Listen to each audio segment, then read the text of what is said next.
complicates things in our life, doesn't it? Yeah, like we say and do things motivated by anger, and then we're really surprised at how other people react.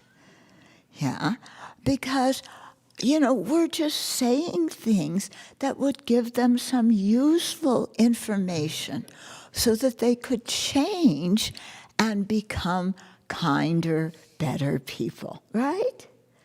Yeah?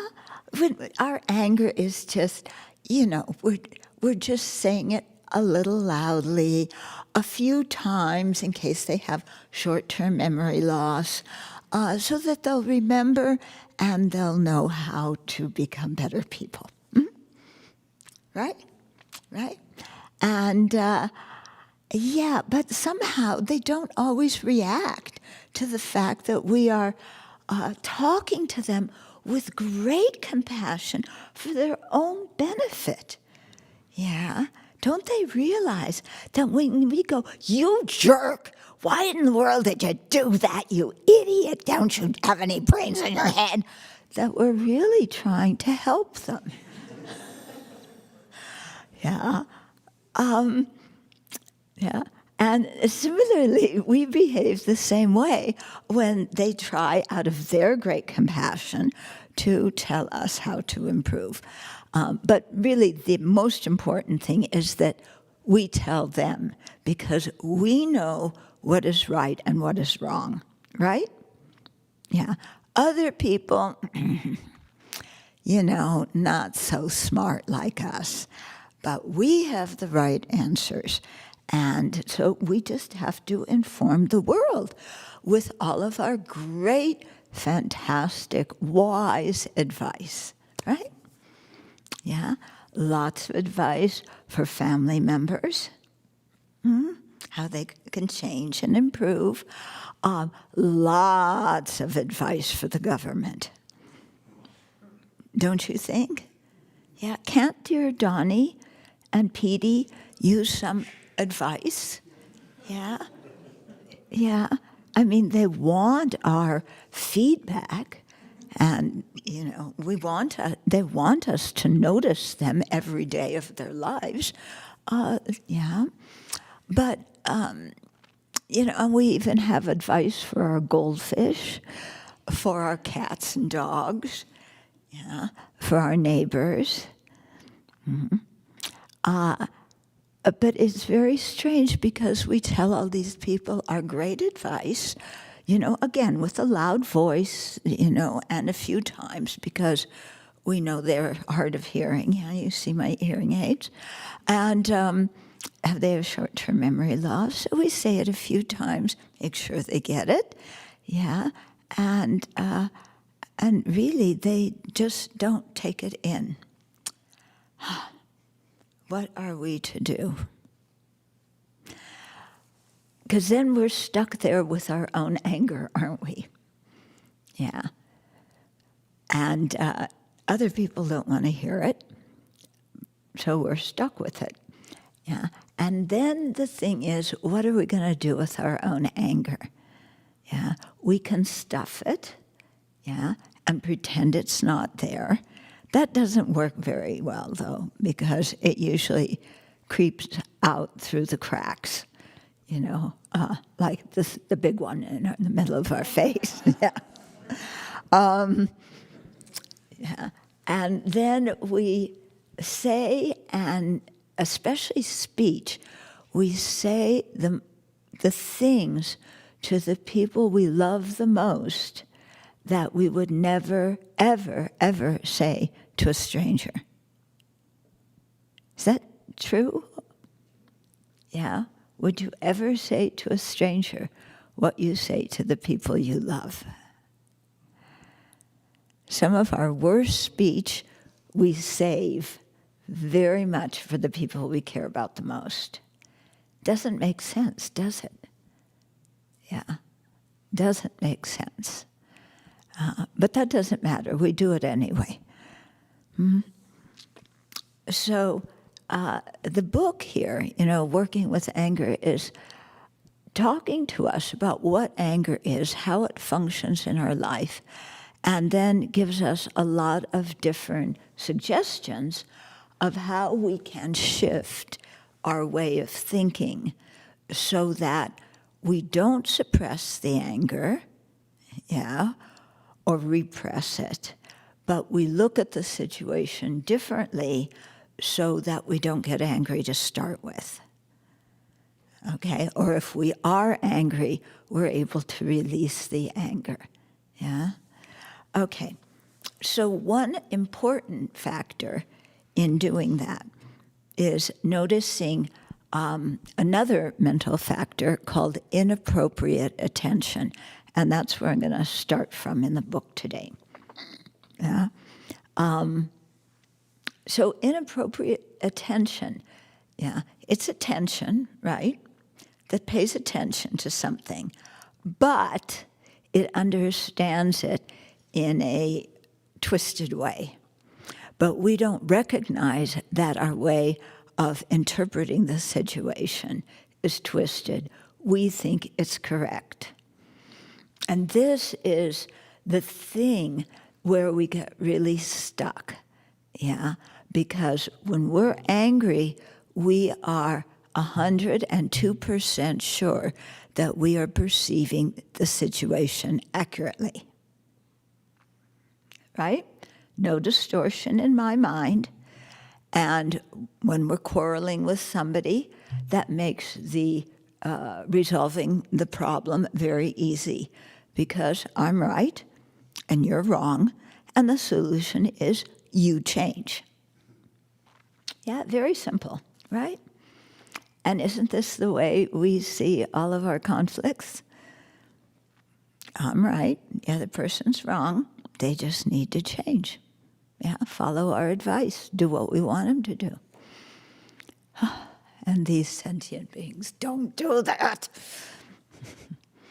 So we have to look at our inappropriate attention and how it functions and how we are unaware of it. Because we just see the situation, we interpret it, and that's it. We don't realize it's an interpretation. So let me start reading, and then we'll get to some examples. Yeah, in fact, one of the examples I've been toying with whether I should say it today or not, because it's a personal one where I'm sure I was right and the other person was wrong. Yeah, but the other person isn't here today, so maybe I can tell you. But it's embarrassing. Except some of you will side with me, I'm sure. Yeah. Okay, here's from the book. Okay, inappropriate attention is a mental factor that exaggerates certain aspects of people, ideas, situations, and objects, thus creating incorrect stories about them. Okay, so inappropriate attention it's our creative faculty of creating marvelous horror stories about how all the awful things people do to us. Yeah. We all just want to be happy and not suffer. And what do people do to us? They don't appreciate us properly. Yeah, and we make a little mistake and they get all, blown up about it. My package of tissues. Yeah. When I was in Europe, they had a big box of Kleenex. Yeah. America, cheap.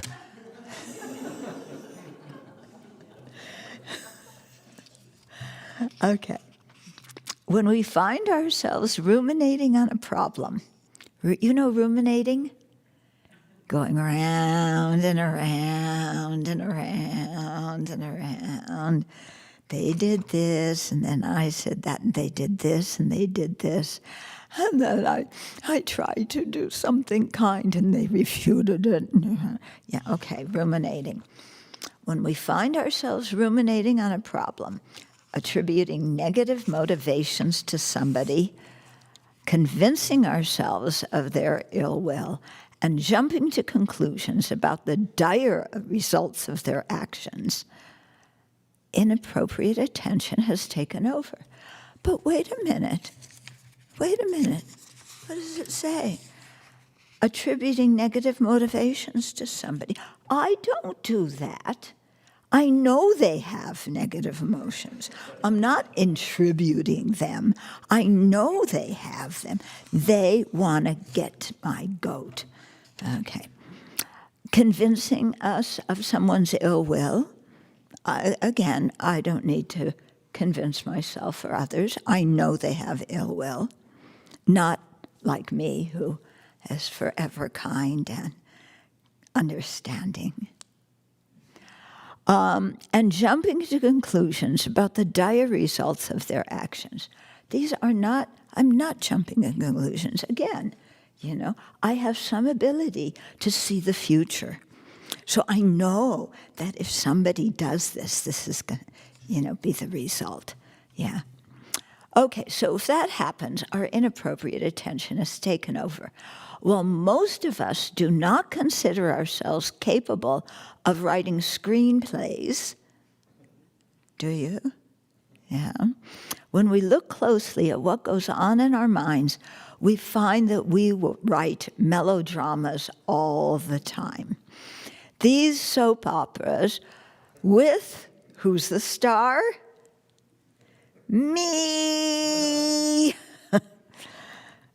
Okay, starring ourselves, these soap operas have a steady flow of problems to worry about. Yeah, so that means we don't fall into blank-minded meditation or anything like that.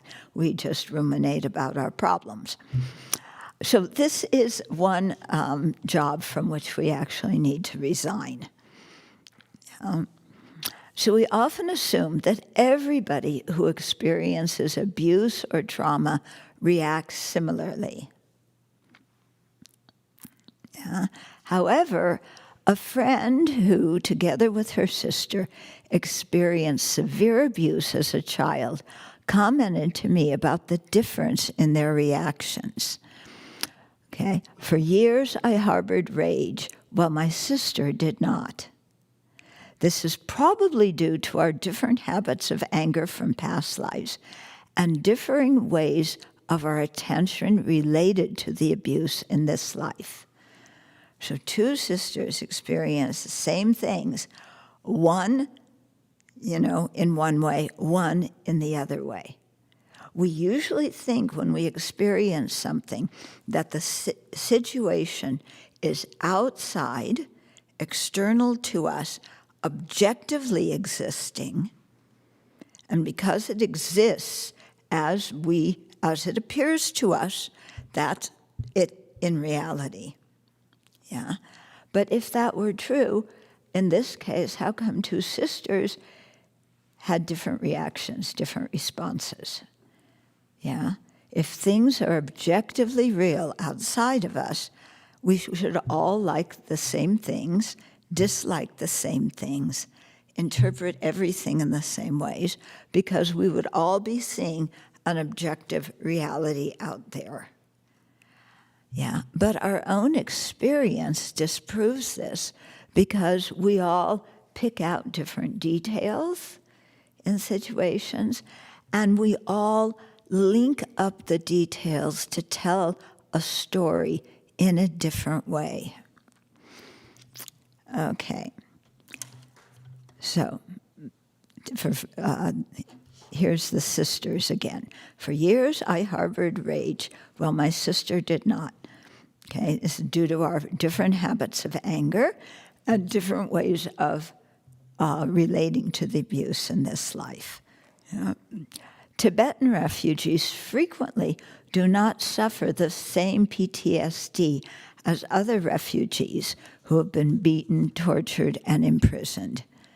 Again, if it were external, everybody would have the same response to abuse, abuse, torture, and so on. But His Holiness the Dalai Lama attributes the fact that Tibetans don't have severe, most of them don't have severe PTSD, no matter what they've been through when their country was occupied and they had to flee and become refugees. His Holiness attributes it to the fact that the Tibetan's paradigm includes many of the perspectives explained in the following chapters. So the way the Tibetans look at situations, as they're Buddhist, they've learned some of these methods that are described in the books. Working with anger by changing the viewpoint from which we describe a situation to ourselves transforms our inappropriate attention to appropriate attention and has salubrious effects on our minds and relationships.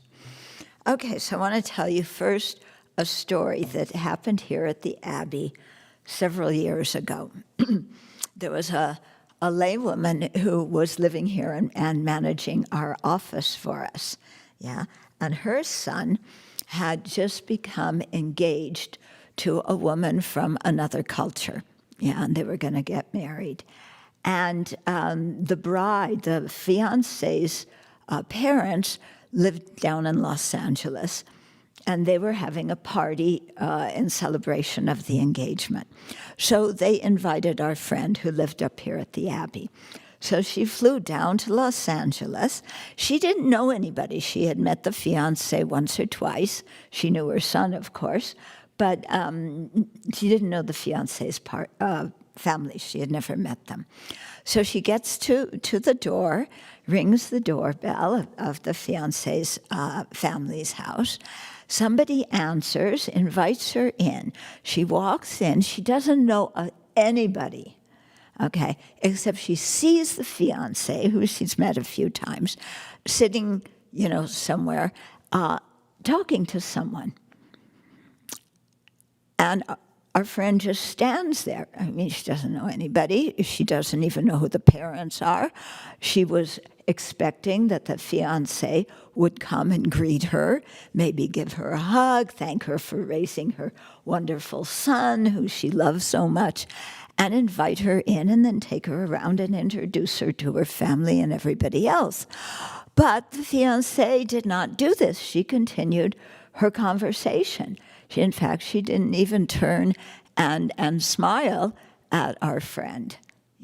So our friend stood there for a while. She started to fume. She fumed some more. She was getting really ticked off by this time because the fiancé, you're marrying my son. The least you could do is be polite to me, and take me around, introduce me people. I don't know anybody. I'm just standing here like a dum-dum. But the fiancé didn't do that. Okay, so after a while, our friend turned around and left. She came back to the Abbey. She was mad. Some of you were here at the time. You remember that? She was mad. And we had just been studying for a while, Marshall Rosenberg's, what's it called? It's not non-abiding nirvana.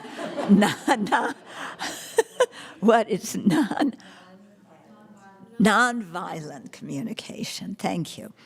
Okay, so we had just got done studying that. So we said to our friend, okay, look, how about we do one of the things Marshall recommended? And you just describe the situation to us again, but without using any emotional words. Okay? So you just have to describe the bare facts, nothing emotional in it. You got it? So she had a little bit of a trouble at the beginning trying to do that because it was clearly very emotional for her. But eventually she got down to, I rang the doorbell. Someone opened the door. I went in. I saw the fiancée. She was talking to somebody.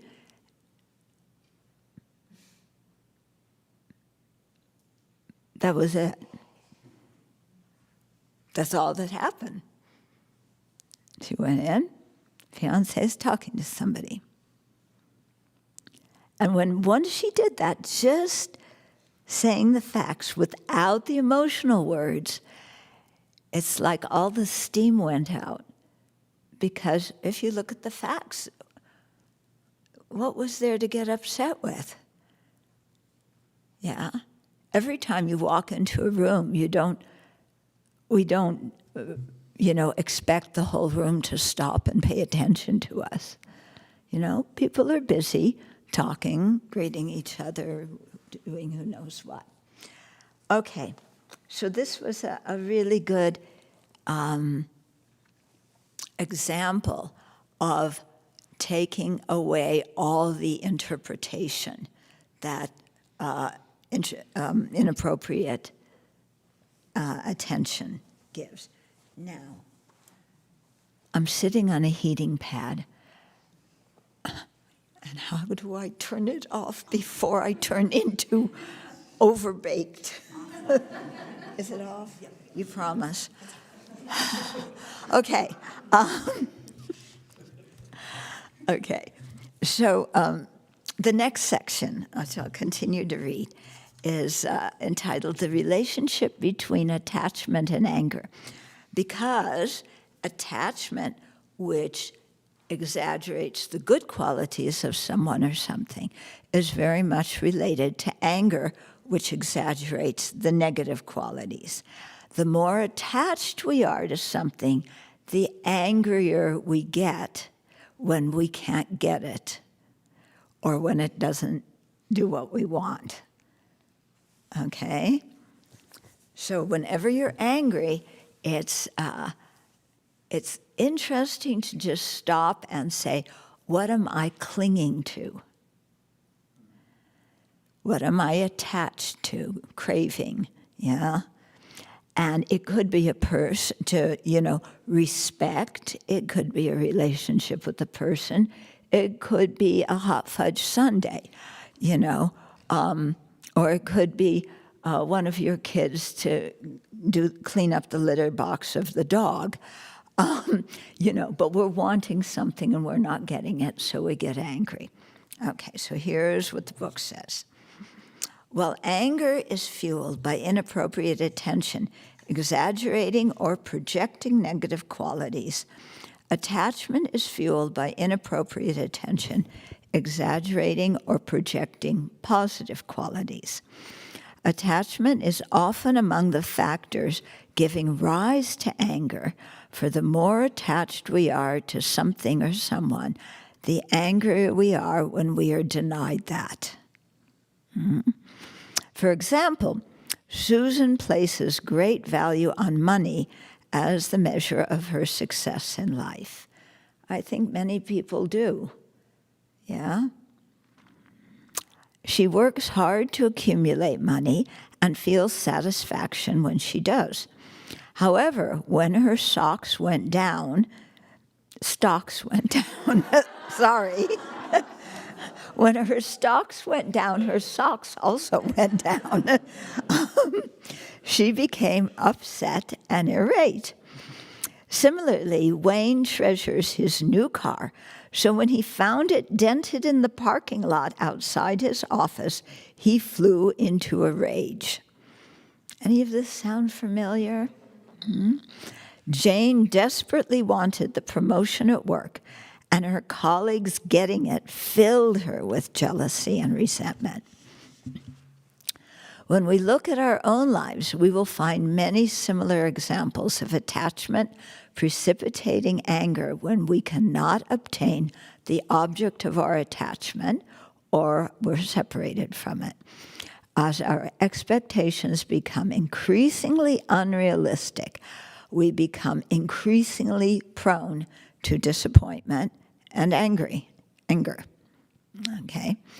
Attachment also gives rise to hurt and fear, which in turn often underlie anger. When we're afraid, we often cover it up by getting angry and attacking back before we get attacked. Does this sound like it has any application to international politics? Really?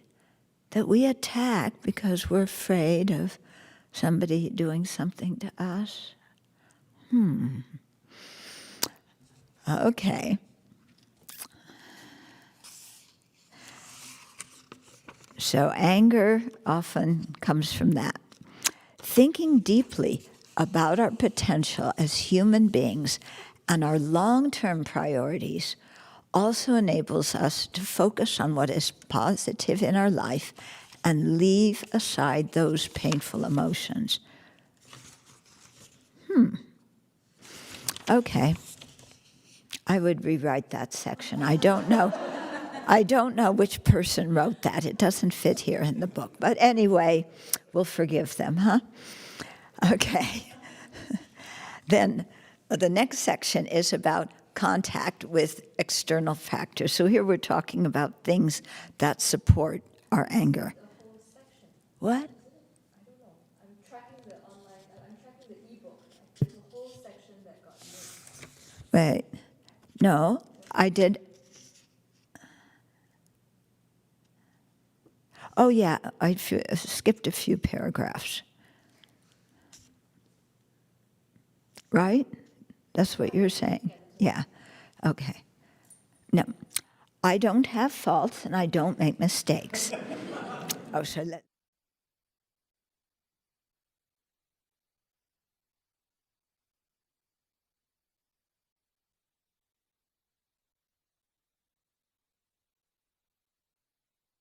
Okay, wait a minute. So, yeah, we're increasingly prone to disappointment and anger.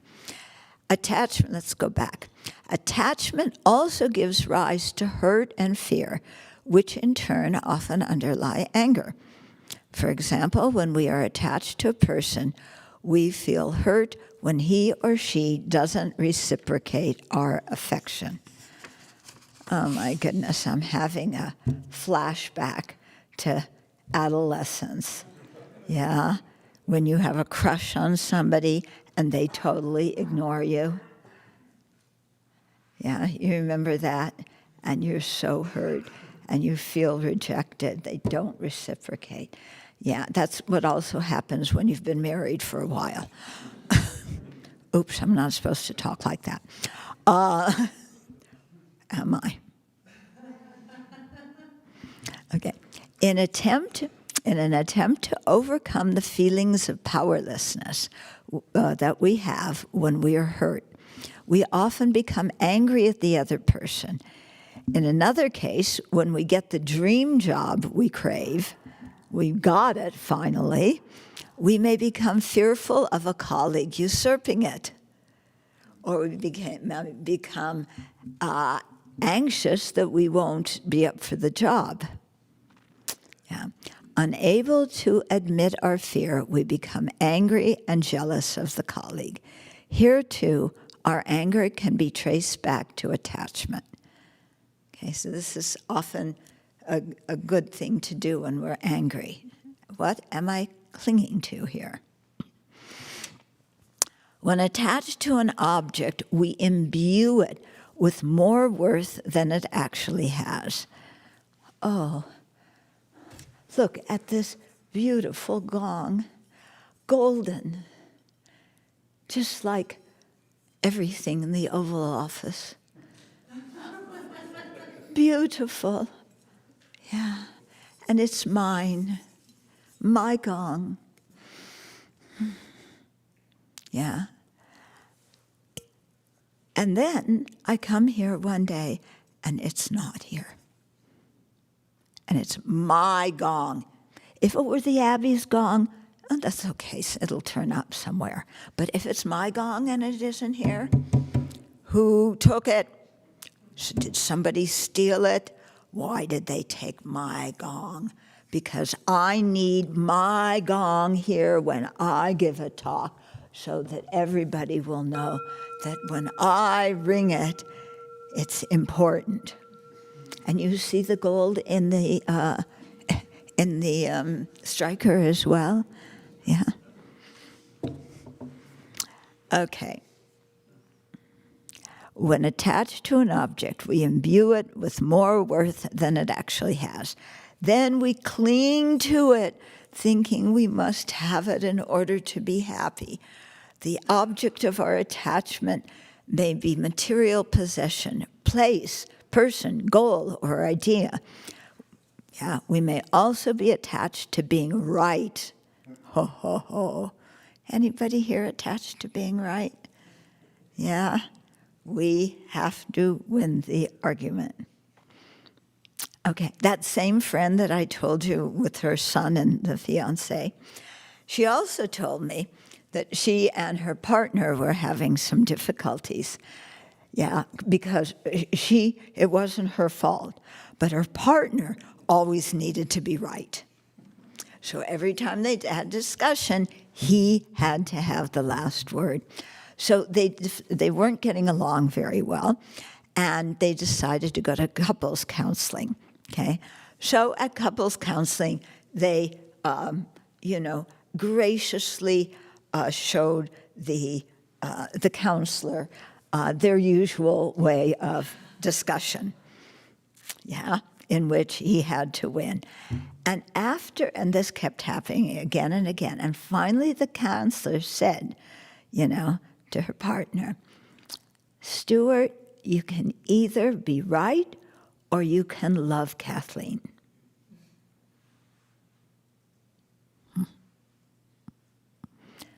That cut through everything. Yeah, he had two choices. He could either continue to be right and basically destroy the relationship, or he could love her and respect her, in which case he would be able to listen to her, what she said when they were having a discussion, without insisting. Yeah, very simple remedy to a problem they had been having for a long time. For him, very difficult to stop being right, to stop insisting that he had to have the final word. It's interesting for us to look in our interactions with people, how often do we insist on being right? Yeah. Mm-hmm. So I'm abbess of this place. Yeah. So you would think that maybe because I've been ordained 49 years, I know something about monastic life. You would think so, huh?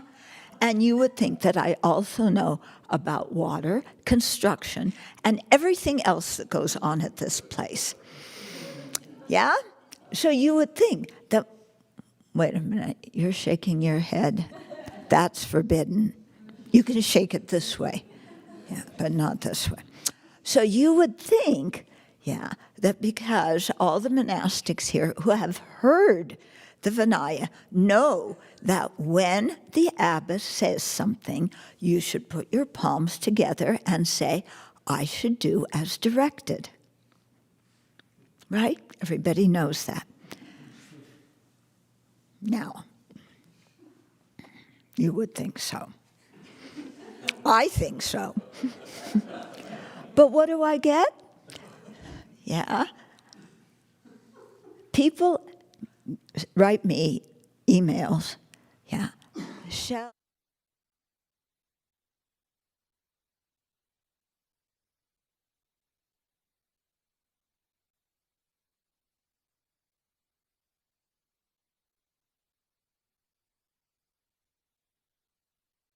at 10 or 5 minutes later. So they write me an email. And then as I'm walking out of the dining room after lunch, they say, can I ask you a question? I have to pee. Will you leave me alone? I don't say that, but I'm standing there with my legs crossed. They should pick up the hint. Okay, so, yeah. So they ask me again, and I say 10 o'clock. And you know what the standard response is, not I shall do as directed. It is, yes, but. And then they tell me what they want to do. Which, why in the world did you ask me to start with if you know what you want to do? Yes, but. Ooh. Do you say yes, but to people when they ask you to do something? Would you take out the garbage? Yes, but, you know, I strained my little pinky and I can't pick it up. Yeah, okay.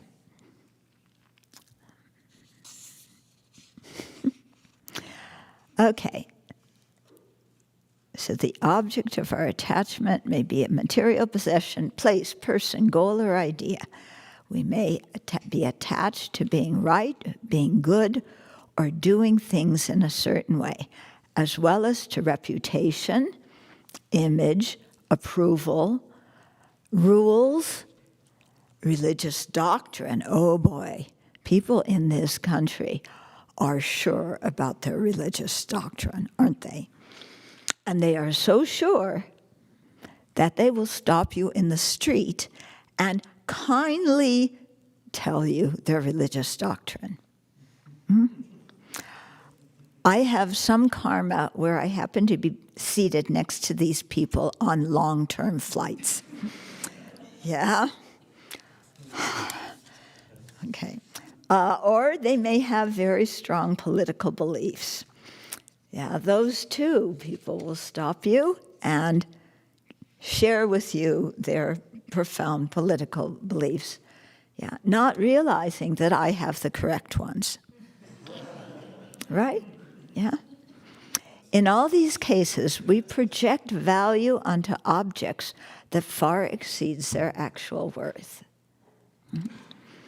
Not all cases of wanting or being positively disposed towards something are attachment. With a balanced attitude, we may aspire to develop love, compassion, wisdom, and patience, and we may seek a spiritual mentor, liberation, and enlightenment. Such virtuous aspirations are founded on accurate understanding and seek happiness from internal mental development. So that paragraph is there because usually when we talk about being attached to something, people will raise their hand and say, what about being attached to the Buddha? Yeah. What about being attached to enlightenment? Something like that. Mm-hmm. And people have even asked His Holiness the Dharma this question. And His Holiness always responded, well, I don't see that any exaggeration in my apprehension of the value of what the Buddha taught. You know, why? Because it can be supported by logic and reasoning. Yeah. So if you can refute it, then I'm willing to change what I think. Yeah. So that's not attachment. You know, attachment to the Buddha, I don't think people are, you know, oh, I'm in love with the Buddha. I always have to be looking at him, even if I'm upside down. You know, I don't think that happens too much because that is more of, you know, or attached to enlightenment. Well, some people start, I've got to become enlightened. I've got to generate, you know, psychic powers. I've got to realize everything by next Wednesday because I have a huge bucket list and I want to be able to attain enlightenment, scratch that off so I want to have one less thing on my bucket list and I can go to Disneyland. You know, no, I don't think. If people are like just, a positive aspiration is very different than attachment. okay? If you know the qualities of the enlightened state, you know the benefits for yourself and others, then, your aspiration isn't attachment, yeah? But if you're exaggerating things and then you think, I'll become a Buddha, and then they'll offer me, oh, look, these people are better than the people in Europe. In Europe, I looked at the altar, no food offerings. They had tormas, but who likes tormas? Chocolate chip cookies, chocolate cake are much better. But look here, what do they have? I can't read the labels, but it looks like chocolate, granola, some tea, maybe some rice, what do you call them? Not rice patties, rice cakes. Yeah, they don't look like cake, but that's what they call them. Okay, oh yes. So, if I were attached to those things, like I've got to have those rice cakes. Yeah. Then, and I'm going to do everything I can to get to the snack counter before anybody else gets there.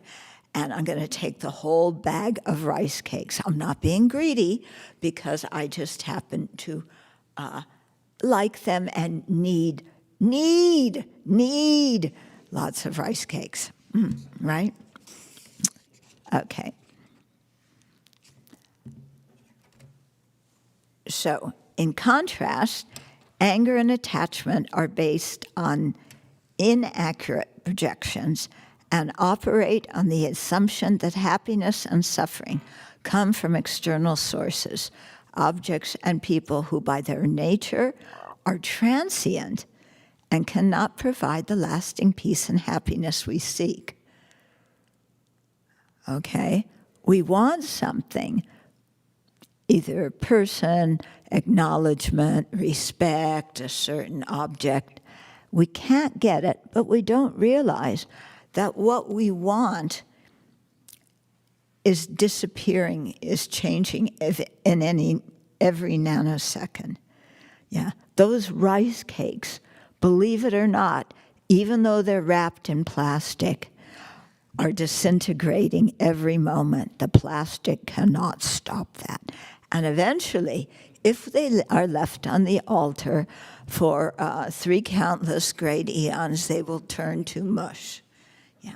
But even if they, don't have to wait 3 countless great eons, they are changing and getting stale, even though they're wrapped in plastic.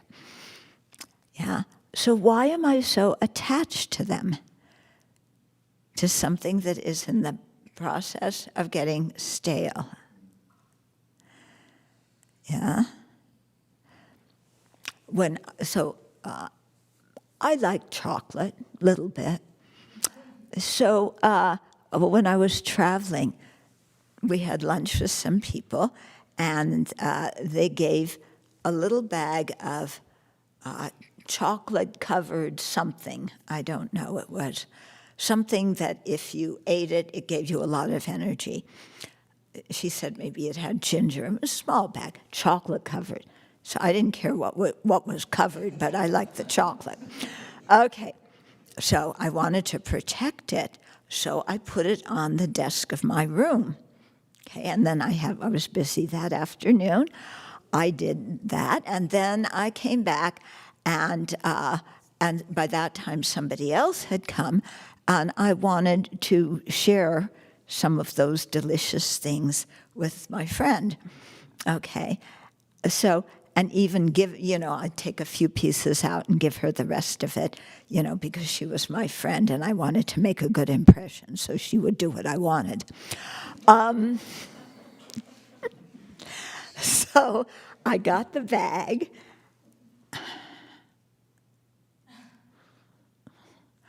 And I had forgotten that it was on my desk, nice, safe place, but I had forgotten that the window, just in the back of the desk, a big, like window like this, directly, the sun in the afternoon came directly through that window. So this precious package of chocolate-covered whatever was, how do you describe it? Chocolate dipped, yeah, in molten chocolate. The chocolate had melted, yeah. So all these things, what we crave, are transient, you know. How long are we going to have them? Even somebody gives you a compliment and you feel, oh, yeah, how long does that last? Yeah. Yeah. You look marvelous. Oh, thank you. I did my hair especially for you. How long does that last? Not very long. Why are we attached to compliments on our physical appearance? Yeah. Or you did a very good job on whatever we did. How long does that last? Yeah. How many seconds? Yeah. But we want it, we crave it. They say it once, then we repeat it to ourselves again and again and again. So-and-so said, you did a marvelous job. Oh, he said you did a marvelous job. I must be great because that person said I did a marvelous job. I hope everybody at work heard him say that. You know, I want to go tell my parents, now they'll be proud of me. They should put it in the newspaper, actually. Yeah. Okay. Attachment. But what is it? It's someone's words that don't last very long. Okay. Contemplating the impermanent nature of the person or thing to which we are attached helps us release the disappointment, hurt, fear, and anger that attachment causes. And attachment does cause disappointment when we don't get what we want, hurt when either we don't get it or it isn't as good as we thought it would be, fear that we would lose it, or anger because somebody else got it before us, or they got more than we did. Thinking deeply about our potential as human beings and our long-term priorities about what is valuable in our lives. Yeah. This also enables us to focus on what is positive in our life and leave aside these painful emotions. Okay, we have 9 minutes left, so I'm going to do true confession. I'm Pete Hegseth. Glug, glug, glug, glug, glug. Oh, excuse me, this is water.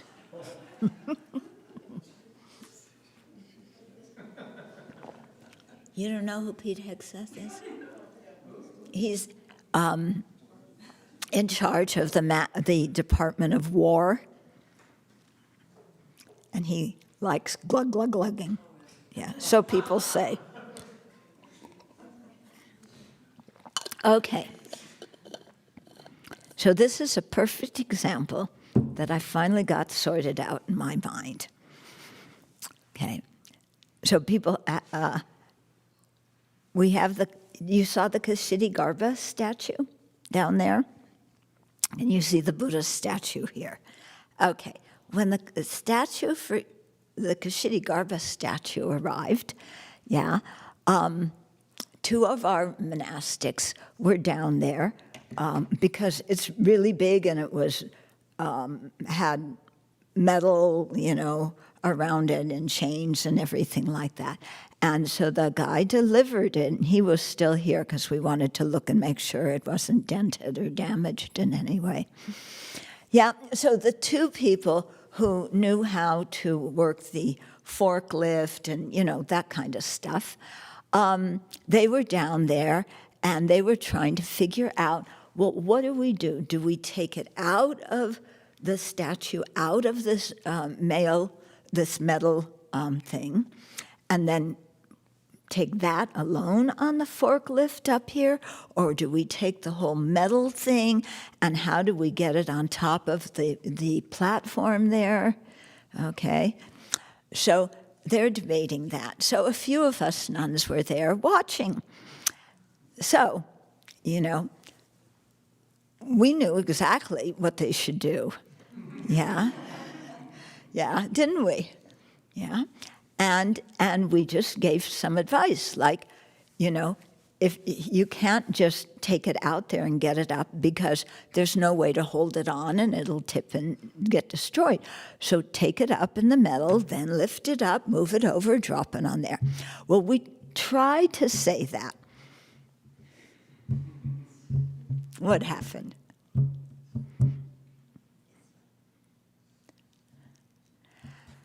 We're busy, be quiet. Yeah, we're trying to concentrate and figure out what to do.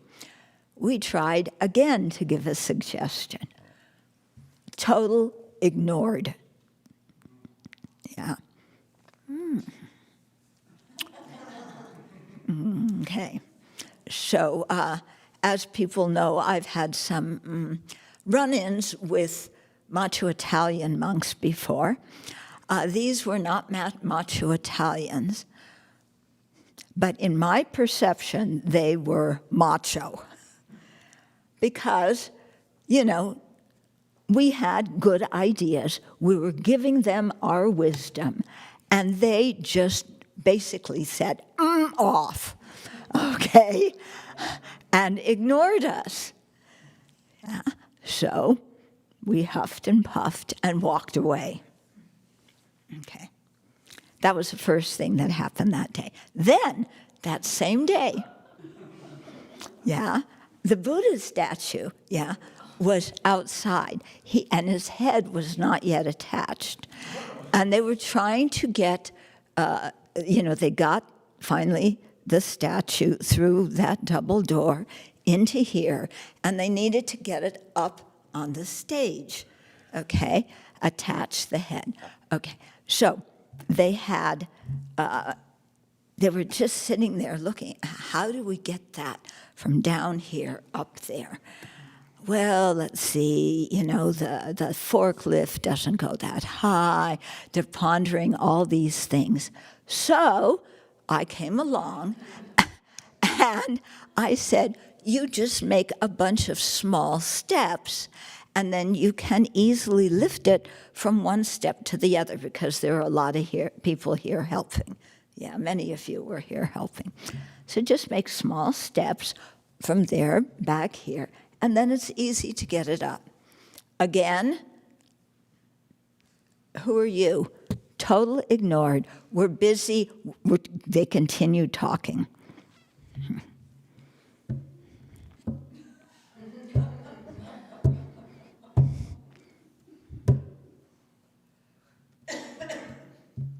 That was strike 2 during the day. Same day. Then, you see the tablets by the Kashidigarbha statue? Yeah, they're really heavy. So they had to take those out and position them. So I happened to be walking by. And I looked, and these guys are struggling with, how do we get them to stand up straight? What do we do? Do we have to make a special thing? Do we have to put wood in the ground? Do we make it on a stage? Do we hang it by strings from the tree? You know, how do we do? So I told them how to do it. It was very easy.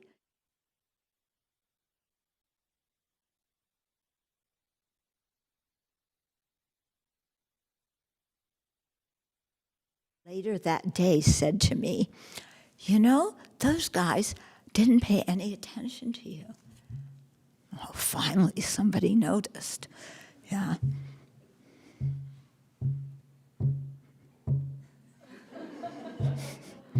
So I'm going, this is, you know, why don't they listen? At least listen.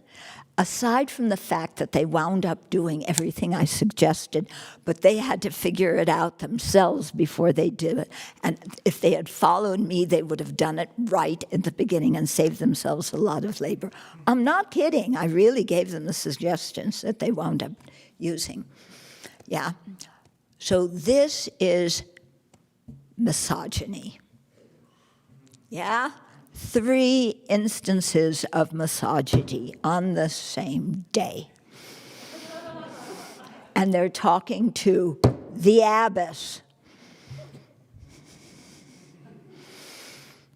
Fume, fume, fume.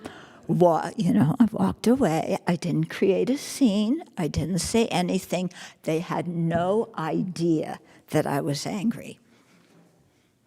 Until I made a remark a few days later about, I forget what my remark was. Anybody remember?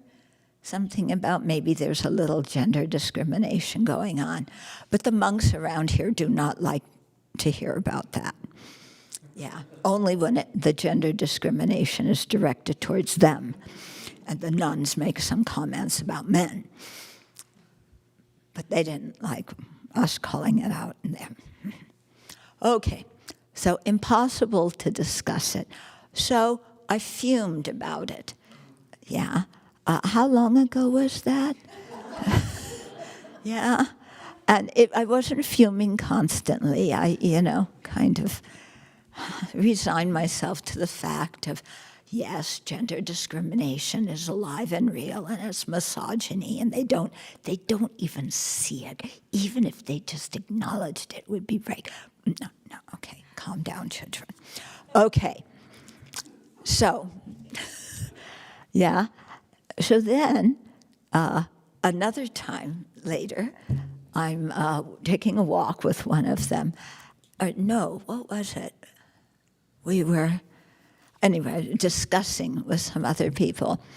And I just brought up the situation about how one time I tried to give some of my, immaculate, precise advice that would have solved the problem. And I was totally ignored. And I got one sentence out, and then the person interrupted and went on about his own thing about when he is working and concentrating, he doesn't like other people coming and, interrupting him. Okay, yeah, so I went back to my room. Yeah, I didn't read the book because I remembered a few things I had written in it. And I sat and thought about it. And I thought, when I'm busy doing something, for example, when I'm writing, and somebody taps at my door and, wants to come in, I always say, please wait, I'm in the middle of doing something. I don't like to be interrupted. Okay, so maybe I can understand how when he's trying to, or they're trying to do that, incredible mental effort, physical effort of figuring how to get the Buddha statue up there, get, Kashidi Garba on his place, that they wouldn't like to be interrupted. And that doesn't matter whether you're a man or a woman, does it? When you're in the middle of doing something and you feel confident in how you're doing it, even when you don't know what you're talking about, you still feel confident and you don't like somebody to come along and give you unasked for advice. So I thought, okay, maybe I understand this person's response now. Yeah, it wasn't gender discrimination. What, you think it was still? Maybe. But anyway, I kind of put it, at that moment when I thought, I also don't like being interrupted when I'm in the middle of doing something. So I can understand. So I relaxed after how many months, yeah? And that person isn't even here today to hear it. Okay. So now we're over time. I've done my true confession. But my point in telling you these stories is so that you can relate these ideas to your own life and see where you get hooked by wanting to be right, not wanting to be interrupted, knowing what you want, being disappointed or angry when you don't get what you want and you think you're the appropriate person who should have gotten it. All these common things that happen all the time to us and that irk us. And we get angry. And then our anger comes out, blah, or worse yet, our anger comes out physically. Yeah. So when we see the destructive force of anger, then and we begin to see, I don't want to be the one that sets that destructive force in motion. There's enough suffering in this world. My individual personal dramas, which are what they are really not worth a big knockdown, drag-out fight. Yeah, that doesn't mean we shouldn't discuss things with other people. We can discuss things and have different opinions without being angry. Okay, but it's the thing where we exaggerate and then the anger jumps in and then we are really right and they are very wrong and, we just take it from there. And it really makes a mess in our relationships.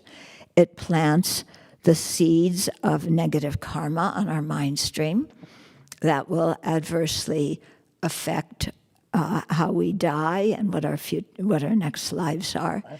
And then also, at the end of the day, when we're alone with ourselves, how do we feel about getting angry and trashing somebody else?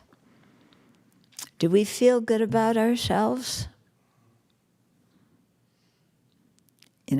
This is an important question. Do I feel good about myself after I have jumped on, verbally or physically, attacked somebody? Yeah. And as we become more aware of what goes on in our mind, we realize that we don't feel good about ourselves when we harm others. And so then it dawns on us, when I harm others, I'm also harming myself. Yeah, I'm harming myself now because I don't feel good about what I did.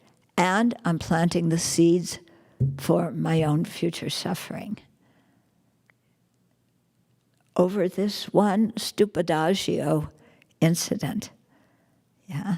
So maybe I better step back and really ask myself before I ruminate, how important is this? Yeah.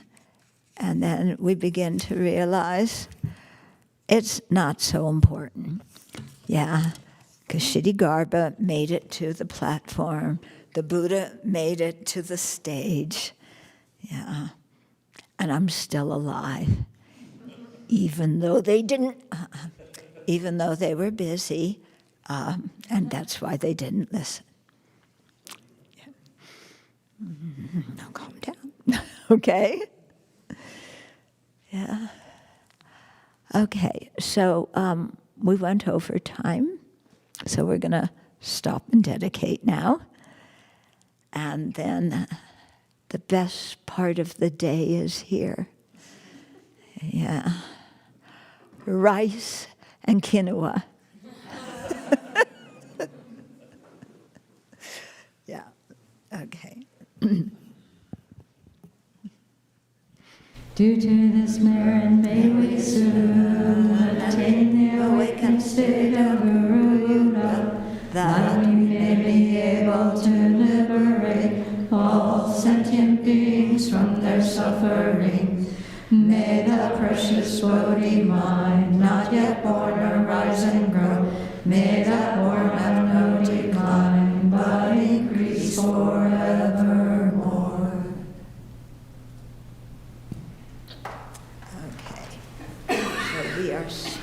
stopping on page 50. So if you think Venerable Chodron is right, you should stand up. we'll stand and just wait for her to...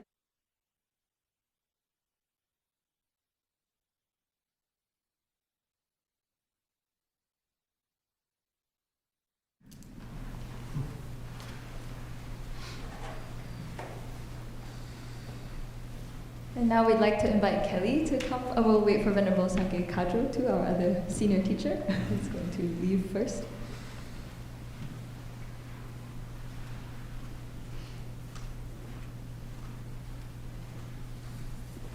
And we'll invite Kelly to come forward to say a couple of words to us.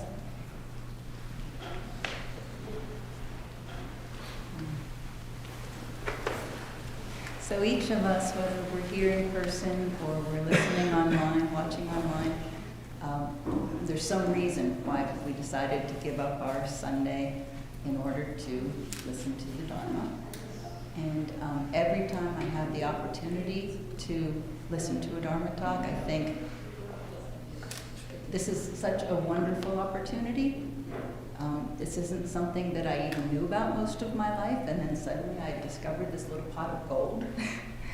And I can look at so many instances in my life in the last couple of years where some anger arose or some other sort of emotion arose, and I dealt with the situation so much better than I thought I could have.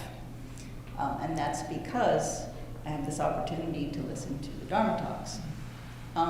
We have excellent teachers teaching in a language we understand, which is something that not everyone in the world has. And all of these teachings are given freely. No one expects you to pay some money in order to come into a building. But if you feel the value of these teachings, there are ways to support the Abbey. They don't have to be financial. You can offer service. There are lots of opportunities for volunteering. But you can also look on the website and see the sorts of things that they may need. Some supplies for the library, different sorts of foods and other supplies. If you feel like it, you can contribute in that way. You can also contribute through dana, generosity. There are boxes all over the various buildings here. And also you can contribute on the website. Everything here is provided by donations, so this is a very important thing to do. And it will let everyone know how valuable you find these teachings.